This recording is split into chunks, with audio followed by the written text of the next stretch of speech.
Bienvenue, tu es à l'écoute d'un nouvel épisode d'Installe-toi, le podcast qui t'aide à te détendre, lâcher prise et te découvrir. Je m'appelle Laetitia, je suis coach et praticienne en hypnose. Je suis là pour t'aider à mieux comprendre ton comportement, tes pensées et partir à la découverte de toi-même. Si ce podcast te plaît, partage-le et laisse une note, un commentaire ou un like pour nous encourager à continuer. Installe-toi confortablement, c'est parti pour l'épisode d'aujourd'hui. Aujourd'hui, je voulais te poser une question importante. Tu manques de quoi? Ou plus précisément, de quoi penses-tu manquer? La plupart des gens vont avoir une très longue liste de toutes les choses dont elles manquent. Ça peut être du matériel, comme de l'argent, une grande maison, le dernier iPhone. Ça peut être physique, comme un corps mince, des relations sociales, l'amour, une belle poitrine, des fesses de gigot.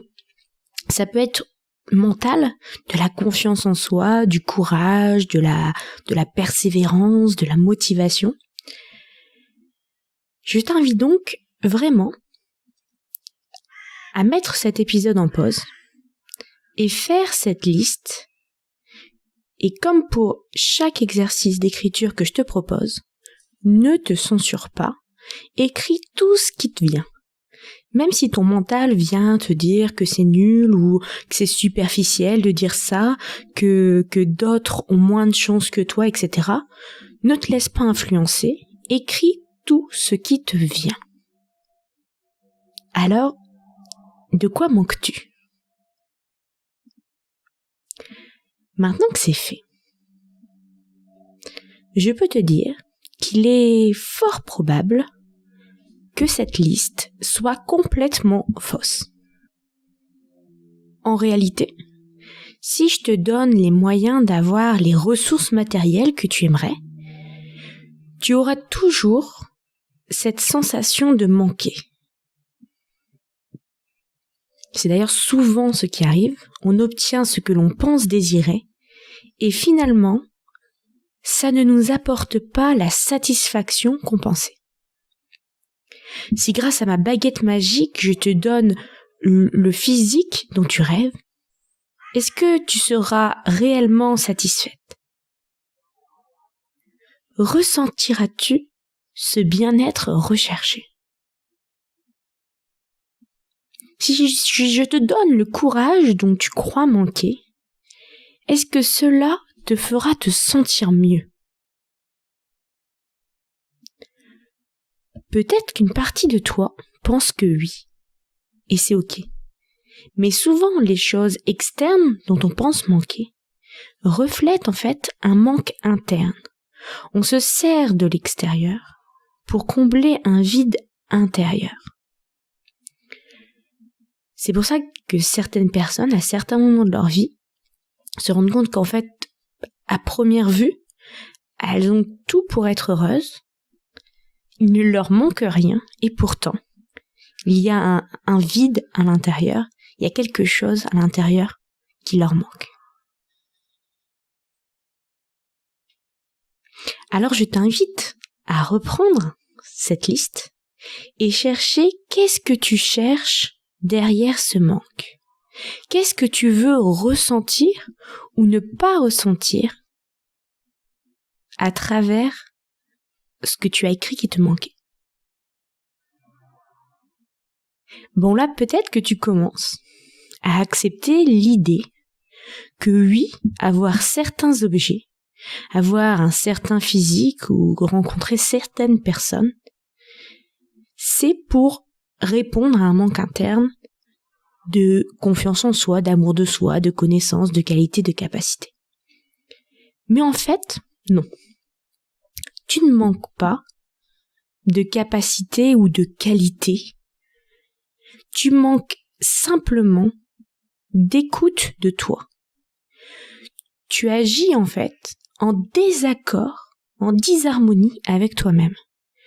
Tu cherches à répondre, à jouer le rôle d'une personne que tu n'es pas.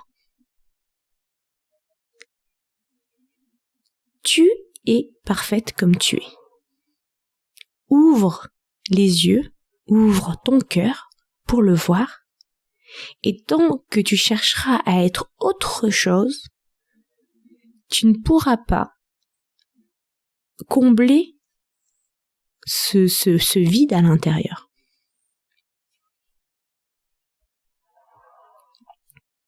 Et ce n'est pas réellement de confiance en toi que tu manques, par exemple. C'est de travail sur ton discours interne. Tes pensées sont biaisées et tu n'entends plus cette petite voix qui, elle, croit en toi. Mais elle est là. Tu n'en manques pas. Tu ne l'entends pas. Tu ne manques pas d'amour de toi. Tu manques de connexion à toi.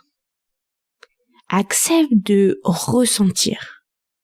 Reconnecte-toi à ton corps, à ton cœur. Et tu verras qu'il est bien là, ton amour de toi. Tu ne manques pas d'amour de toi. Peut-être qu'il est caché en dessous d'une énorme couche de merde que tu te racontes depuis des années. Mais inutile de le chercher ailleurs. Fais juste le ménage chez toi. Alors maintenant, reprends encore ta liste et cherche si derrière ne se cache pas plutôt un manque d'écoute de soi, un manque de bienveillance envers soi-même, une pollution de ton discours intérieur, un manque de connexion à ton corps, un manque de connexion à ton cœur. Prends le point qui te parle le plus, sur lequel tu veux avancer. Ou au contraire, tu peux choisir le plus simple à faire évoluer pour brosser un peu ton mental dans le sens du poil et t'encourager à continuer. Et trouve ce que tu peux mettre en place maintenant pour avancer. Ne te lance pas dans l'ascension de l'Everest, mais simplement les premiers petits pas qui peuvent te mettre sur le chemin. J'espère que ce nouvel épisode t'aura apporté des réponses, des pistes de réflexion et pourquoi pas des déclics. Je te retrouve avec plaisir sur les réseaux sociaux pour en discuter. À bientôt!